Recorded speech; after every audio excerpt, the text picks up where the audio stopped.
अस्सलाम वालेकुम। आज हमारा फर्स्ट ईयर के साथ लेक्चर है तलीमी जिम्नास्टिक पर।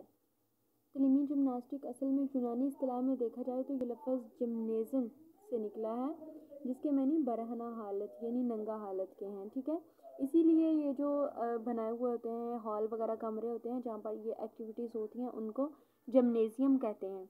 यूनानी जो लोग हैं उनके नज़दीक बरहना हालत में यानी नंगा होने की हालत में मुख्तलिफ हरकत या करतब करने से उनके देवता या देवती खुश होते हैं। आपने देखा होगा ये जो होते हैं अक्सर जो होते हैं आग की परस्तिश करते हैं या सितारों की या कोई चांद की सूरज की, जैसे भी ये होते हैं।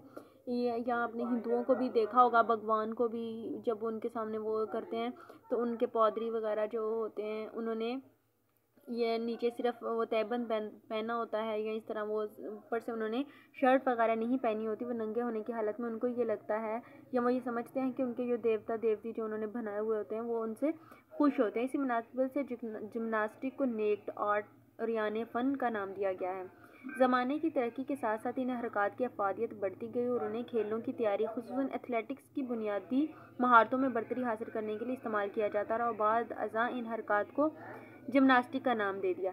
अगर हम जिम्नास्टिक को अंग्रेज़ी की तरफ देखें तो इसका मतलब अंग्रेज़ी में इसका मतलब ये बनता है कि जिस्मानी तरबियत की वर्जिशें हैं, यानी रोज़मर्रा की वो हरकत जो इंसान किसी ख़ास मकसद के लिए करता है। लेकिन अगर उसके साथ हम जो है तलीम का लफ्ज़ भी जोड़ दें जो तलीमी जिम्नास्टिक, तो उसका मतलब ये होगा कि ऐसी हरकत जो सोच समझ कर किसी ख़ास मकसद से की जाए और जो इंसान में ताकत, लचक और क़ुव्वत बर्दाश्त पैदा करने के साथ साथ फुर्ती, अज़लाती और असाबी हमआहंगी और ज़हनी तवाज़ुन पैदा करे ताकि कोई भी वह मकसद और मुहर्रक ज़िंदगी गुजारने के काबिल हो सके।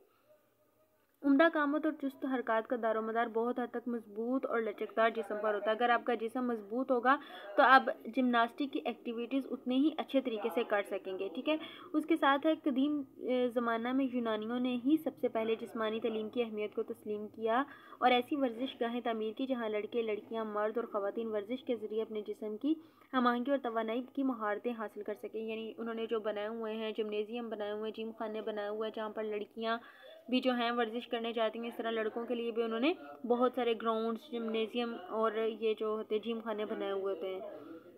अब आते हैं जर्मन के लोगों की तरफ। जर्मन के लोगों ने जब जिम्नास्टिक की वर्जिशें शुरू की तो उन्होंने वर्जिशी आलात भी इस्तेमाल करने शुरू कर दिए। उनका मकसद ये था कि इन सरगर्मियों को ज़्यादा से ज़्यादा दिलचस्प बनाया जाए। उन्होंने छोटे छोटे जैसे पोल वॉल्ट है या इस तरह की मतलब कोई भी होती है तो उन्होंने साथ में छोटे अजलात भी इस्तेमाल करने शुरू किए। तलीमी जिम्नास्टिक की कई किस्म की वर्जिशें 20वीं सदी में इंग्लिस्तान और यूरोप के दीगर ममालिक में भी राइज हो की, क्योंकि वह लोग ड्रिल और जिस्मानी तरबियत यानी फ़िज़िकल ट्रेनिंग की बजाय जिम्नास्टिक को फ़रोग़ देना चाहते थे। अब आते हैं हम तलीमी जिम्नास्टिक के फ़वाइद की तरफ। तो इसके बहुत से फ़वाइद हैं, क्योंकि इससे जिस्म के बलाई हिस्से में तवानाई बढ़ती है और दीगर हिस्सों को मजबूत बना देती है और इसमें जिस्मानी हरकत में हमआहंगी पैदा होती है और जिस्म में जाज़बियत और लचक पैदा कर देती है, दिलेर बनाती है यानी बहादुर बनाती है, क्योंकि ये एक्टिविटीज़ होती इस तरह की हैं। जिस्मानी सरगर्मियों के लिए दिलचस्पी बढ़ जाती है। हर किस्म का इंसान जो है वो चैलेंज कबूल करने की ज़रूरत पैदा हो जाती है। उसमें जिस्मानी महारतों को तरक्की देने के मौके मिलते हैं, उनकी क़ुव्वत मुशाहिदा और तजर्बा बढ़ता है, उन्हें तस्कीन मिलती है, तमानियत और खुद एतमादी बढ़ जाती है उनमें और फितरी सलाहियतें उजागर हो जाती हैं।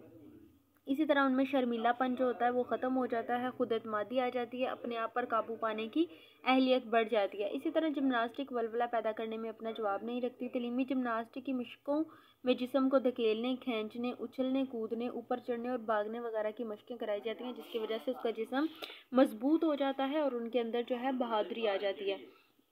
अब देखते हैं हम तलीमी जिम्नास्टिक का हर एक सबक मंदरजा झैल हरकत पर मुश्तमिल होता है, यानी जिस्म को मुस्तैद करने वाली वर्जिशें।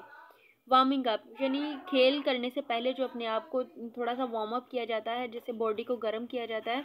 कोई आसान वर्जिश जो कि पट्ठों को पेचीदा किस्म की, यानी इसमें जॉगिंग भी आ जाती है, जिस्मानी हरकत के लिए तैयार करें, या कोई ऐसी वर्जिश जो दौरान खून को तेज़ करे तरबियत के शुरू में शामिल कर लेनी चाहिए। मसलन उछलना, कूदना, तेज़ चलना, ताकत करना, किसी चीज़ को उछालकर छूना, गेंद फेंकना, दबोचना, दौड़ना, हुक्म मिलने पर फ़ौरन खड़ा हो जाना, रुख बदलना और दायरे में बारी बारी चलना। ठीक है, दौड़ना भी उसमें आ जाता है। उसके बाद है जिस्म के मुख्तलिफ हिस्सों को हरकत देने वाली जोड़ों की वर्जिशें आ जाती हैं। तो जोड़ों की वर्जिशें में आपका उछलना, कूदना, उछलकर पाँव सामने पीछे और पहलू की तरफ रखना, रस्सी कूदना, सितारा कूदना और गेंद कूदना और रुख बदलते हुए 3-3 दफ़ा गेंद कूदना वगैरह। ठीक है, आगे आ जाता है टांगों की वर्जिशें। टांगों की वर्जिशें में हम देखते हैं कि घुटनों के बल झुकना, उठना, अकड़ू बैठकर आगे पीछे कूदना, चित लेटकर टांगे उठाना और नीचे ले जाना, यानी जिसमें आपकी सिर्फ टांगे जिसमें इस्तेमाल हो रही हैं वो वाली वर्जिशें हैं।